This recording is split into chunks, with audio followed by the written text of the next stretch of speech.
Hi guys, so ngayon guys, magluluto pala ako ng paksiw. Pagkatapos ilagay ko sa air fryer. So i-try natin anong lasa niyan siya guys. Hindi siya iprito guys. So lagyan natin ng cabbage yung isda natin dyan. Then asin, then soy sauce. Then lagyan ng suka. Ayan. Then, lagay na natin yung mga garlic natin dyan, onions, at saka ginger. Ginahiwa-hiwa ko lang ng maliliit yan. Then, lagyan ng tubig. 2 pala cup na tubig ang nilagay ko dito. Ayan.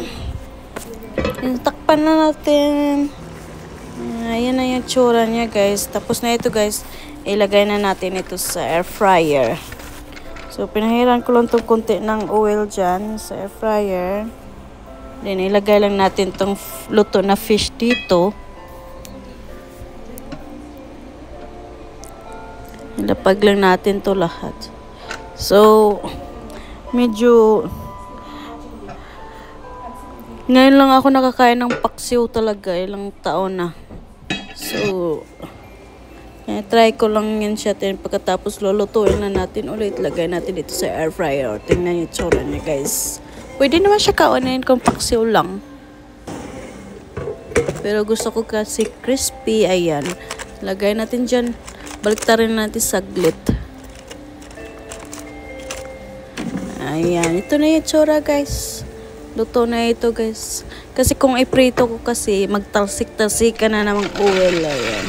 Magpunta sa floor ang mga oils, kaya air fryer lang natin. So tikman natin guys. Ayan, masarap naman siya guys. O diba, may ano ako dito sa usawan, may tomato at saka onions, then suka, patis, ginawa kong sausawan dyan. Sarap naman guys, kain tayo guys. O diba, masarap yung ano natin, hapunan natin. Naubos ko kaya yung kanin guys. Ang dami kaya yung kanin dyan. Ayan. Ang dami kayang isda. Ako lang kumakain. Ganyan na lang yung pagluto guys.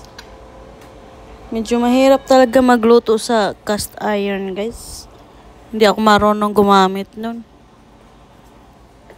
Parang nakakasunog siya ng niluluto mo. Kasi sobrang init kasi sa cast iron. Kaya hindi siya basta-basta. Bantayan mo talaga.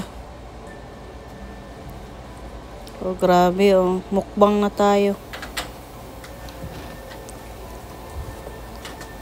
Yan guys. Thank you for watching. Bye-bye.